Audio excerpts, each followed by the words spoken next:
तर हॅलो. तर हा होता माझा पाडव्याचा दिवस. तर मी तोंड न पुसता चालले होते रांगोळी काढायला. रांगोळी वगैरे काढून फ्रेश झाले होते.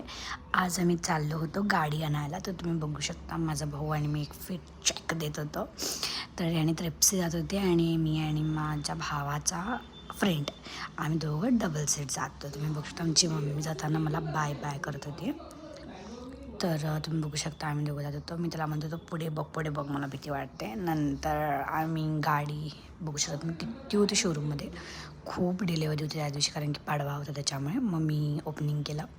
मग माझ्या भावानेही केलं. आम्ही दोघांनी वेगळं केलं. माझं एका झालं तर त्याचं 5-6 वेळा करायला लागलं.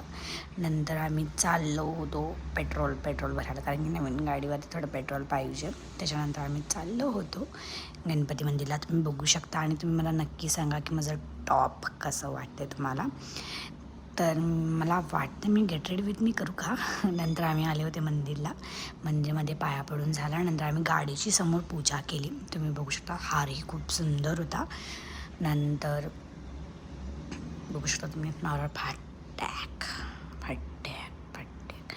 हे सगळं केल्यावरती नंतर आम्ही आलो होतो. ही दिव्याही भेटली होती. नंतर त्याने आम्हाला हे लावला भंडारा.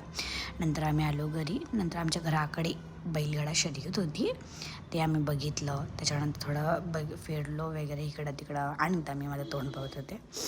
हे नीट डिवचत होते त्या म्हशीला राग आणून द्यायला म्हणजे ते पडेल असं. त्याच्यानंतर आम्ही गेलो होतो. तुम्ही बघू शकता. नंतर आम्ही हे केलं होतं गुढी आमच्यासमोर असं हे केलं जातं. नंतर मी ही पूजा मांडली होती. नक्की सांगा मला कशी आहे. आणि दिवाळीच्या खूप साऱ्या शुभेच्छा. थँक्यू.